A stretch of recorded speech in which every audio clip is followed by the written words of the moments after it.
Bismillahirrahmanirrahim. On traite aujourd'hui le diabète insipide. C'est le cours de Dr Merad. Pour les gens qui sont juste en train de nous suivre, vous allez trouver tous ces supports dans la description. Abonnez-vous si vous n'êtes pas encore. Un maximum de partage comme d'habitude. Et on abordera un nouveau terme. Donc on va suivre le plan suivant. Des généralités et des définitions. Surtout un rappel physiologique. Toujours en base sur les notions de base. On abordera après ça les signes cliniques. Les signes biologiques, on va baser surtout sur les tests statiques et les tests dynamiques qui sont à retenir bien sûr par cœur, diagnostic différentiel, étiologique et dernièrement on conclura avec le traitement. Donc dans le premier plan, on va aborder, on va commencer avec des généralités et des définitions. Donc comme définition, un diabète insipide, il se définit il se caractérise par une polyurie, notez ça bien, vous allez revoir cette notion de polyurie dans la partie clinique. Donc c'est une polyurie qui résulte à l'impossibilité de réabsorber l'eau au niveau rénal. Donc c'est un déficit, c'est une insuffisance en action d'un hormone antidiurétique, c'est l'ADH. Donc on dit que le patient, il ne peut pas concentrer ses urines. Gardez-vous ce terme-là. Donc si on vous dit qu'un patient qui n'arrive pas à concentrer ses urines, c'est qu'il a un problème de réabsorber l'eau. On parlera de urines qui sont hypoosmolaires, donc qui sont pathologiques, et là c'est une insuffisance de l'ADH, de l'hormone antidiurétique. Cette dernière, comme toute pathologie qu'on avait vue au cours de module d'endocrinologie, peut être soit centrale, elle est liée à une insuffisance de la sécrétion ou de la production de l'ADH au niveau de l'axe hypothalamique, ou bien peut être néphrogénique au niveau du rein. C'est une résistance rénale à l'action de l'ADH. Dans les deux cas, donc une polyurie, une tendance à la déshydratation, notez ça bien, une polydipsie qui est secondaire. Donc la triade polyurie, polydipsie avec une déshydratation qui pose la complication qu'on craindra le maximum au cours d'un diabète insipide. Donc comme définition, déficit en ADH peut être soit central, soit périphérique. Polyurie, polydipsie et déshydratation. Gardez ces termes-là de base, vous allez les revoir avec détail au cours de notre démarche de secours. Donc, on passera à la physiologie, un titre qui est très important. On va baser sur la structure et la fonctionnalité de l'ADH et surtout sur les deux récepteurs V1 et V2, ce qui ont à retenir par cœur dans cette partie. Donc, premièrement, l'ADH ou la vasopressine, ou bien l'arginine vasopressine, donc c'est le même nom, l'AVP ou bien l'ADH. Donc, chez l'homme, c'est une hormone qui est sécrétée ainsi avec l'ocytocine. J'espère que vous vous souvenez de ça, de votre physiologie de l'axe hypothalamo-hypophysaire. Donc, ils sont sécrétés par, faites attention, le post-hypophyse. Donc, ce sont deux hormones sécrétées. Ils sont constitués les deux de 9 acides aminés. Ils diffèrent juste en deux. Donc, je répète. Donc, l'ADH, vasopressine et l'ocytocine sont les seuls deux hormones sécrétées par la post-hypophyse. Ils contiennent les deux 9 acides aminés. 7 sont identiques. Ils se diffèrent que dans 2 acides aminés parmi ces 9. Donc, ils sont synthétisés par les neurones si on vous pose la question magnéocellulaire. J'espère que vous vous souvenez de votre histologie. Et des noyaux supra-aortiques ou bien supra-optiques et paraventriculaires. Donc, si on vous pose la question, c'est au niveau du post-hypophyse. C'est la sécrétion de ces deux hormones qui contiennent 9 acides aminés qui sont très similaires par les noyaux ou bien les neurones magnéocellulaires, noyaux supraoptiques et paraventriculaires. La maturation de cette hormone, elle s'effectue au niveau des vésicules qui sont neurosécrétoires depuis le thalamus, puis jusqu'au neurohypophyse ou le post-hypophyse. Donc ça nous fait rappel à la physiologie de la sécrétion. Dernièrement, cet AVP, il est stocké sous forme de granules. Donc, elle est synthétisée ou bien va subir cette hormone une maturation. Là, voilà la structure chimique au niveau de l'hypothalamus. Et elle est seulement stockée au niveau de post-hypophyse pour être libérée si le corps il a besoin de cette dernière. Nous allons voir la notion de la tension artérielle, variation de la tension artérielle et de l'osmolarité. Ces deux variables qui vont prédominer ou bien qui vont contrôler la sécrétion de l'ADH ou de la vasopressine. Donc, ils sont stockés sous forme de granules, puis libérés par exocytose dans le sang circulant. Et l'AVP, gardez ça en tête, circule sous une forme qui est libre. Dernièrement, concernant le catabolisme de ce dernier, de cette hormone, donc le catabolisme de l'AVP, il est hépatique premièrement, il est rénal et il est pulmonaire. Donc j'insiste sur ces notions de base sont à retenir par cœur. Sécrétées par les neurones magnéocellulaires, les deux noyaux supraoptiques et paraventriculaires, il subit sa maturation au niveau de l'hypothalamus. Faites attention. Il est sécrété par la post-hypophyse, par l'exocytose, et dernièrement, il circule sur une forme libre avec un métabolisme hépatique, rénal, pulmonaire. Donc tout ça sont des variables ou bien des organes qui vont juger ou bien qui vont contrôler la vie, le cycle de vie de cette hormone. Maintenant, on passera au titre qui est le plus important, ce qui nous intéresse dans cette première partie, qui est l'action physiologique de l'AVP. Donc, où ce dernier, cette hormone, donc là voilà, donc un schéma qui récapitule ce qu'on est en train de dire. Là, vous voyez, c'est que le post-hypophyse, les noyaux magnéocellulaires, la sécrétion par exocytose et dernièrement, le métabolisme rénal, hépatique et pulmonaire. Ce qui nous intéresse dans cette partie-là, ce sont les deux récepteurs. Ce que vous êtes en train de voir à droite dans l'illustration, les récepteurs V1 premièrement et les récepteurs V2. Donc V1 et V2 sont les récepteurs qui vont jouer, chacun de ces derniers, il va jouer son rôle dans un organe cible. Commençons. Premièrement donc, les actions physiologiques de l'AVP ou bien de l'ADH et s'exercent par le biais de l'activation des récepteurs membranaires bien sûr spécifiques. Ça c'est de la cytologie. Ils sont situés sur la surface des cellules cibles et on cite deux récepteurs majeurs que vous êtes censés de les garder par cœur dans cette première partie. Donc les récepteurs V1 et V2. Dans ce support, on va commencer par le V2. Donc, ce sont des types de cellules, ou bien ce sont des récepteurs, cette dernière, le V2, qui sont présentes au niveau de la membrane basolatérale des cellules ou du tube contourné ou bien du tube collecteur rénal. Donc, si on vous pose la question, dans quelle cellule vous allez, ou bien dans quelle localisation vous allez retrouver les récepteurs V2, donc c'est la membrane, je répète, basale, donc pas apicale, membrane basale des cellules du tube collecteur rénal. Ces dernières, ils sont des récepteurs couplés à l'adénylcyclase par l'intermédiaire d'une protéine G. Ça nous fait rappel au cours de la communication intracellulaire.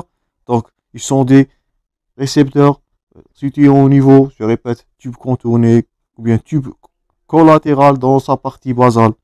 Ils sont couplés à l'adénylcyclase avec une protéine G qui est stimulante. Par contre, les deuxièmes, les récepteurs V1, donc il s'agit de deux types. On a le V1A et le V1B. Commençons premièrement, le V1A. Il est principalement exprimé au niveau du foie, des cellules musculaires, lisses, vasculaires, notamment rénales, mais aussi dans de nombreux types de cellules des organes. Donc il est responsable de la contraction et l'augmentation de la résistance vasculaire. Par contre, les récepteurs V1B, donc ils sont uniquement identifiés au niveau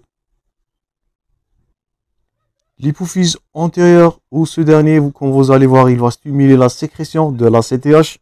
Donc il s'agit d'une relation entre hormones antidiurétiques et la sécrétion de la CTH et de la cortisol. Vous allez voir ça. Donc pour stimuler la vasoconstriction. Et ces dernières, donc V1B, ils sont couplés à la production de la phospholipase C. Donc récepteur V2, majoritairement, c'est elles qui vont réabsorber l'eau. Donc, au niveau du tube collecteur, par contre, le récepteur V1, soit V1A ou V1B, c'est ces derniers qui vont stimuler la vasoconstriction pour augmenter la volémie. Donc, deux récepteurs, l'un joue sur la volémie et les deux jouent sur la contraction musculaire périphérique et augmentation de la résistance. Donc, ça, c'est primordial et à retenir. Donc, parce que ces deux récepteurs sont les cibles de plusieurs médicaments qu'on va aborder dans l'enchaînement de ce cours. J'espère que c'est clair jusqu'à maintenant. Maintenant, on va aborder l'effet, bien les effets biologiques de ces, ou bien sur ces deux récepteurs. Donc, premièrement, on commence par l'action rénale, donc qui est médiée par les récepteurs V2, je répète. Donc, l'AVP, l'hormone antidiurétique, il contrôle la perméabilité de l'eau au niveau de l'ensemble du tube contourné rénal, ou bien tube collecteur rénal. Si, bien cette dernière, l'AVP, il se lie par des récepteurs de type V2, faites attention. V2, c'est au niveau rénal. Cette liaison, qu'est-ce qu'elle va faire? elle va déclencher un signal intracellulaire, je répète, couplé à la protéine G. Ça nous fait rappel au cours de la communication intracellulaire. Cette dernière, elle va finir par quoi? Ouverture des aquaporines. J'espère que vous vous souvenez de ces aquaporines après bien de votre notion de base cytologique. Donc ce sont des canaux hydriques. Ces derniers, ils sont commandés par la fixation de l'ADH sur les récepteurs V2. Ces derniers, ils vont être ouverts et cette dernière, ça va finira par augmentation de volume, ou bien ça va réabsorber l'eau au niveau du tube collecteur, diminution des urines, augmentation de l'osmolarité. Donc, de ces dernières, et on dit, je répète, le patient, il est capable de concentrer ses urines. Donc, normalement, les urines doivent être concentrées. Donc, si vous vous souvenez de votre physiologie de la filtration glomérulaire, les urines primaires sont diluées. Par contre, dernièrement, ces dernières, ils vont être concentrées ces dernières vont arriver au niveau du tube collecteur. Et on dit que le patient, je répète toujours, il est en train de concentrer ses urines et ça, c'est l'état physiologique. Donc, V2, fixation de ces dernières, ouverture des aquaporines. Ce qui est écrit en rouge, bien sûr, c'est à retenir. Tout ce qui est en gras, je répète, toujours, je vous invite à prendre note pour les gens qui sont nouveaux. Et dernièrement, diminution du volume urinaire. Et lorsqu'on dit ça, c'est une augmentation de l'osmolarité qui va élever au niveau des urines. Donc ça, c'est au niveau rénal. Deuxièmement, au niveau extra-rénal. Donc au niveau rénal, je répète, c'est le tube contourné, il y a un tube collecteur qui est la cible de la V2. En extra-rénal, on peut citer le foie. Donc premièrement, au niveau de foie, par l'intermédiaire des récepteurs, je répète, faites attention, V1A, c'est pas V2. Donc l'AVP, il va provoquer une augmentation de la glycogénèse, de la néoglycogénèse et de l'uréogénèse. Donc ça, c'est au niveau du foie. Vous voyez que ça ressemble un peu à la fonction du cortisol. Sur le plan cardiovasculaire, ce qui nous intéresse, donc l'ADH, il doit son nom. Pourquoi? On avait parlé de ça comme récepteur V1. Donc c'est un puissant vasoconstricteur. Donc c'est la composante barométrique, c'est la composante de la vasoconstriction induite par ce dernier, cette hormone antidiurétique sur les récepteurs, je répète, V1 alpha. Donc cette dernière, elle est liée à la stimulation, cette vasoconstriction, elle est liée à la stimulation des récepteurs V1A. Cet effet vasoconstricteur ne se manifeste toutefois que pour une concentration circulante de l'AVP qui est supérieure à celle-ci, exerçant un effet antidiurétique maximal. Donc si, ça c'est pour vous, si l'hormone antidiurétique il est sécrété de dose qui est plus ou moins faible, ou bien moyenne, donc il va acter son premier rôle, son majeur, son principal rôle, c'est la réabsorption, je répète, de l'eau au niveau du tube collecteur. Si le taux il va augmenter de plus en plus à cause d'une hypotension, à cause d'une hypovolémie sévère, donc l'ADH il va être sécrété de façon de plus en plus augmentée, il va exercer son deuxième rôle, donc qui est exercé, bien qui est fait à des doses qui sont élevées de l'ADH. Ce dernier rôle, donc, c'est le rôle vasoconstricteur. Donc, à dose primaire, l'ADH, il est antidiurétique.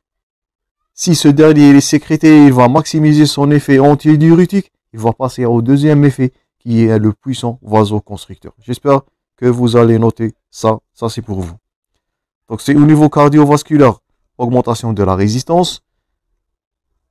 Là, voilà, une vasoconstriction induite par l'ADH. C'est un puissant vasoconstricteur lorsque ce dernier il est sécrété sur des doses qui sont très augmentées.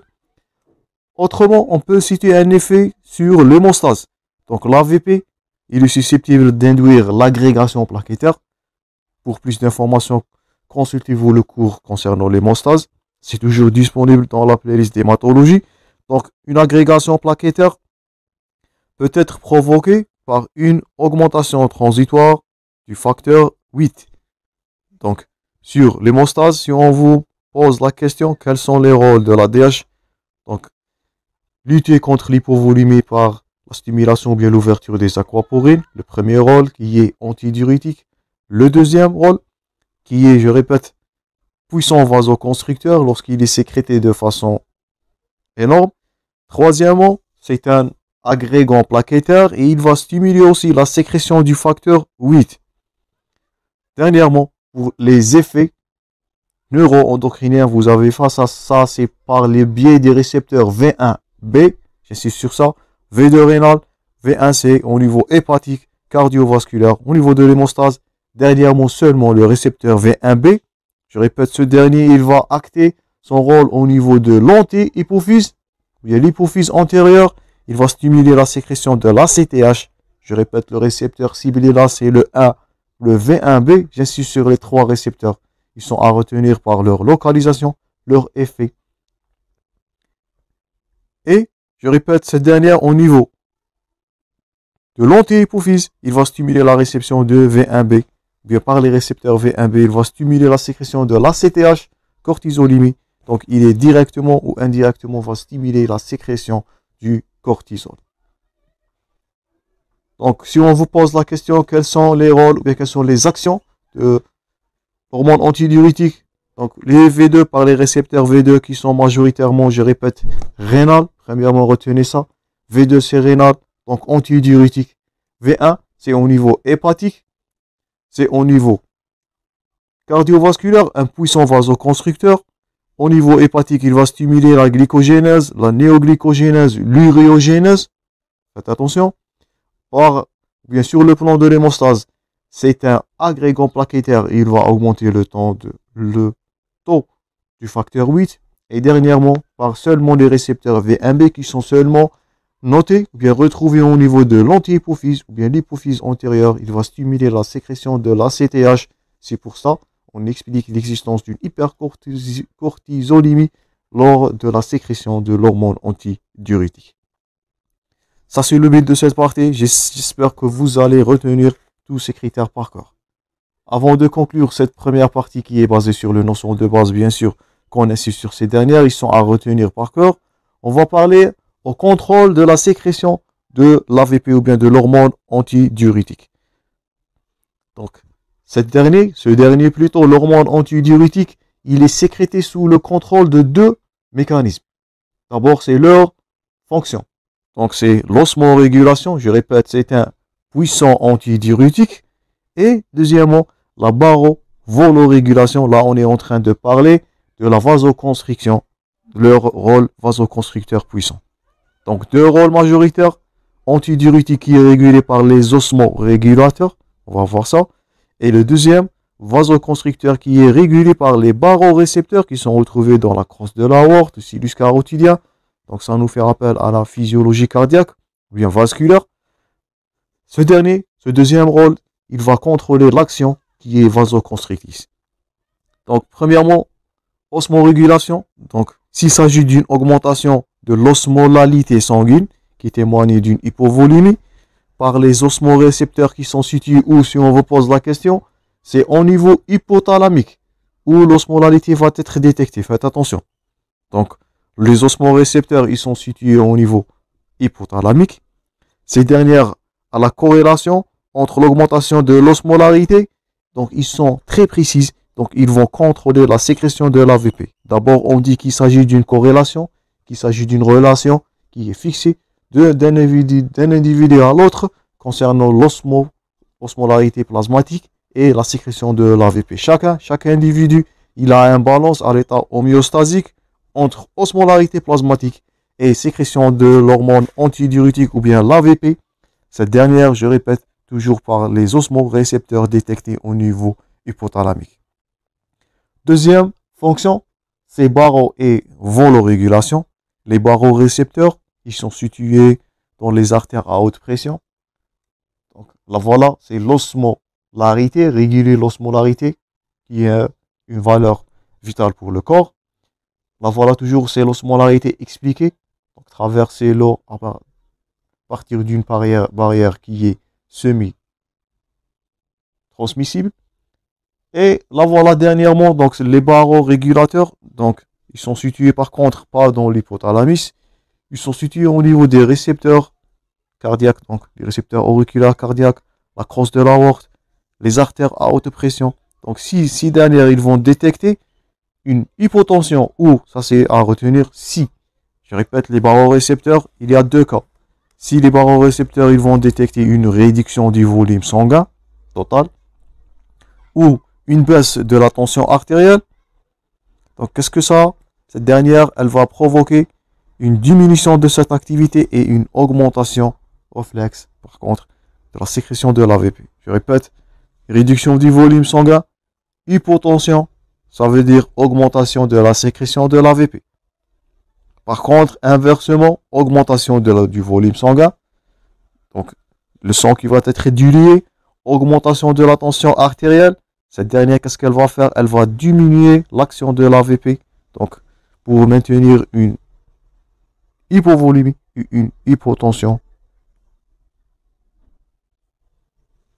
Ou plutôt, lors d'une hypovolémie ou une hypotension aiguë. Je répète, lorsqu'il s'agit de réduction du volume ou hypotension, augmentation de l'activité de l'hormone antidiurétique, ça c'est logique. Et inversement, s'il s'agit d'une augmentation de la tension artérielle, augmentation de la volémie, diminution de l'activité de l'hormone antidiurétique. Et je répète, il s'agit d'une corrélation, un balance chez les individus pour garantir ou bien pour maintenir une volémie adéquate et une tension artérielle qui restera à la normalité.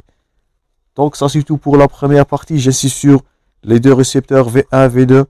Donc avec leur action et leur localisation et leur rôle majeur, et à retenir par cœur, gardez-vous que les deux majeurs rôles de l'ADH ou bien de l'AVP sont premièrement antidiurétiques, c'est l'osmorégulation, et deuxièmement le puissant vasoconstricteur qui est régulé par les barreaux et les volorécepteurs ou bien les volorégulations.